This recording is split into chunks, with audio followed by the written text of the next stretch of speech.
اللہ من الشیطان اللعین الرجیم بسم اللہ الرحمن الرحیم الحمدللہ رب العالمین وصلی اللہ علی محمد وآل محمد لعنت اللہ علی قوم الظالمین۔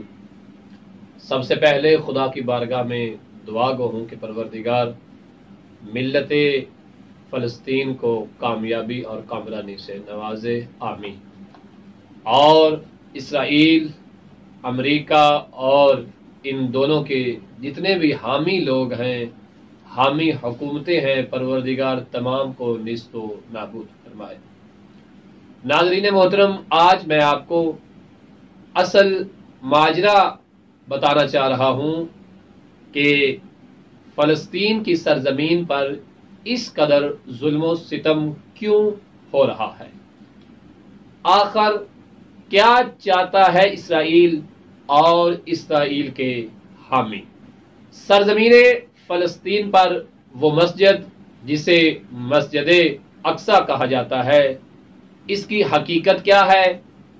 یہ کہاں پر واقع ہے اور اسرائیل کے اس مسجد کے ساتھ کیا تعلقات ہیں۔ اسلامی نقطہ نظر کے اعتبار سے اسرائیل اس مسجد کے بارے میں کیوں ایک مدت سے کوشش کر رہا ہے کہ اس کے اوپر قابض ہو جائے،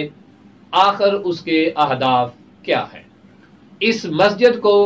مسلمانوں کے اعتبار سے تو خصوصیت حاصل ہے ہی ہے، اس دور میں اسلام کے آنے کے بعد بھی اسرائیل کا کیا تعلق ہے اس مسجد کے ساتھ، کہ جس مسجد پر اسرائیل اور امریکہ قبضہ جمانا چاہتے ہیں وہ اہداف کیا ہے۔ ہم آپ کو یہ بھی بتاتے چلیں کہ ہم انشاءاللہ تعالی مکمل وضاحت پیش کریں گے بیت المقدس، فلسطین اور بالخصوص مسجد اقصی کے بارے میں، جو یقیناً بہت سارے لوگ نہیں جانتے ہوں گے کہ آخر وہ حقیقت ہے کیا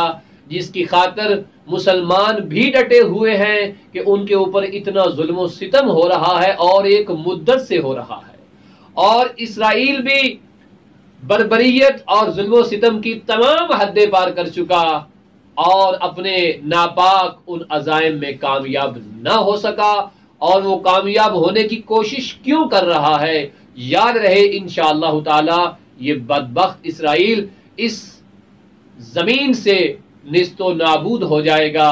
اس کو ایسے مٹا دیا جائے گا کہ جیسے خطہ ارضی پر اسرائیل کا وجود ہی نہیں تھا۔ تو ہم بتاتے ہیں اصل وہ راز ہے کیا کہ جس کی خاطر اسرائیل نہتے مسلمانوں پر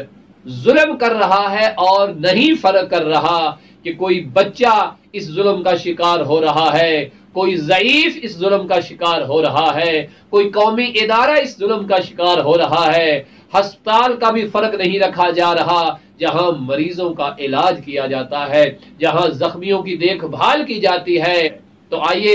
شروع کرتے ہیں اسرائیل کے وہ عزائم جو مسجد اقصی کے متعلق ہیں۔ سب سے پہلے یہ جان لینا ضروری ہے کہ مسجد اقصی کہاں پر ہے۔ مسجد اقصی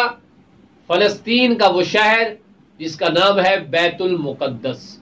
بیت المقدس کے اندر مسجد اقصی نامی مسلمانوں کی ایک معروف عبادت گاہ ہے اور مسلمانوں کی مشہور مساجد میں سے ایک مسجد ہے۔ یاد رہے احادیث میں، روایات میں 4 بڑی مساجد کا ذکر ہوا ہے۔ پہلی مسجد بیت اللہ، اور دوسری مسجد مسجد نبوی ہے، اور تیسری مسجد بیت المقدس میں یہ مسجد اقصی ہے، اور چوتھی بڑی مسجد جو ہے وہ مسجد کوفہ ہے۔ یہ وہ بڑی مسلمانوں کی مساجد ہیں کہ جن میں ایک نماز پڑھنا 1000 نمازوں سے زیادہ ثواب کا درجہ رکھتی ہے۔ تو اب مسجد اقصی جو ہے، اس کی سب سے پہلی خصوصیت جو مسلمانوں کے ہاں مشہور ہے اور احادیث میں بھی اس کا ذکر ہے کہ نبی کریم صلی اللہ علیہ وآلہ وسلم کو جو معراج ہوئی تھی، جس کا تذکرہ سورہ بنی اسرائیل کے آغاز میں کیا گیا ہے، وہاں پہ جو معراج کا تذکرہ ہے اسی بیت المقدس کے شہر کی اس مشہور مسجد اقصی جو ہے، اس سے آپ آسمان کی طرف جو ہے وہ گئے تھے. وہاں وہ چٹان موجود ہے کہ جہاں سے سرکار کا یہ عظیم سفر شروع ہوا تھا. اس پر بھی ہم انشاءاللہ تعالی وضاحت سے گفتگو کریں گے.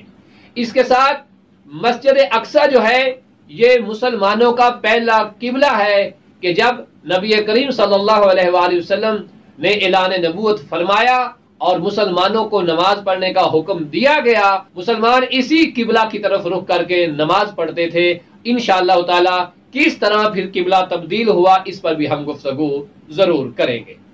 مسجد اقصی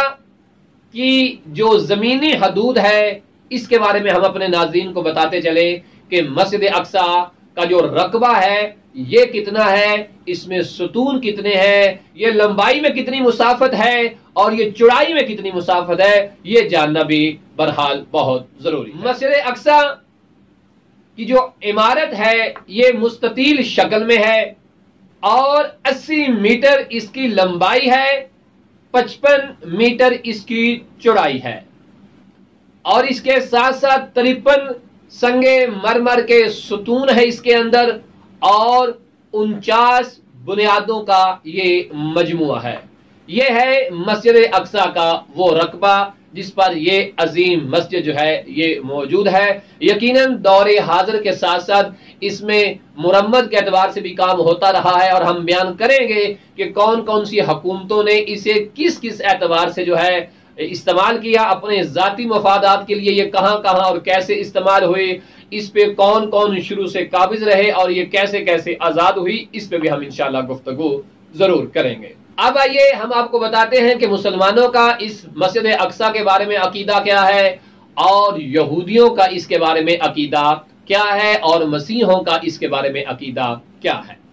یاد رہے مسلمانوں کا یہ عقیدہ ہے کہ یہ مسجد وہی مسجد ہے کہ جہاں سے نبی کریم صلی اللہ علیہ وآلہ وسلم معراج کا سفر کرتے ہیں اور یہاں وہ چٹان بھی موجود ہے کہ جہاں پہ بعد والی حکومتوں نے جو ہے وہ ایک اور مسجد اور ایک اور قبہ جو ہے وہ بھی بنوایا جسے قبہ صخرہ بھی کہا جاتا ہے اور دوسرا اس کا نام مسجد صخرہ بھی ہے. یہودیوں کا کیا کہنا ہے؟ یہودی یہ کہتے ہیں کہ اس سرزمین پر نبی اللہ جناب حضرت داؤد علیہ السلام نے ایک عبادت خانہ بنوایا کہ جسے بعد میں نبی اللہ حضرت سلیمان ابن داؤد نے مکمل کیا تھا. یہودیوں کا کہنا یہ ہے کہ مسجد اقصی کے نیچے وہ مبعد سلیمان موجود ہے کہ جو یہودیوں کے لیے 2 نبیوں نے بنایا تھا. لہذا وہ مسلمانوں کو مسجد اقصی میں نہیں آنے دیتے، وہ چاہتے ہیں کہ ہم مسجد اقصی پر جو ہے وہ قبضہ کر کے اس مبعد سلیمان تک پہنچ جائیں جسے بنانے والے 2 نبی ہیں، ایک نبی خدا جناب داؤد ہیں اور دوسرے جناب نبی اللہ سلیمان ہیں. اچھا، اس میں مسیحوں کا کیا عقیدہ ہے اور مسیحوں کا کیا مفاد ہے؟ مسیحوں کے ہاں ایک معروف عقیدہ پایا جاتا ہے. ان کا کہنا یہ ہے کہ جب مسجد اقصی ویران ہو جائے گی اور یہودی اس کے اوپر قبضہ کر لیں گے، مسجد اقصی کا ویران ہونا اس بات کی دلیل ہے کہ یہ وہی زمانہ ہے کہ جس زمانے میں ہمارا مسیح جو ہے وہ واپس پلٹے گا. تو یہ وہ حقائق ہیں کہ جن کی خاطر لوگ مسلمانوں پر ظلم و ستم کر رہے ہیں. یہود و نصارہ جو ہیں وہ ایک ہو گئے ہیں اس بیت المقدس میں موجود مسجد کی خاطر کہ جسے مسجد اقصی کہا جاتا ہے. تو یہ آپ نے یاد رکھنا ہے کہ اصل جنگ اسی مبعد سلیمان پر ہے کہ جس میں مسیح اپنا مفاد رکھتے ہیں، یہودی اپنا مفاد رکھتے ہیں اور مسلمانوں کا یہ کہنا ہے کہ یہ مسجد ہماری عظیم مساجد میں سے ہے اور ہمارا قبلہ اول ہے. انشاءاللہ تعالی ہم آپ کو مکمل یہ تعارف انشاءاللہ تعالی بیان کریں گے تاکہ ہر مسلمان کو سمجھ آ جائے کہ اسرائیل فلسطین میں اس مسجد کے اعتبار سے کیوں ظلم و ستم کر رہا ہے.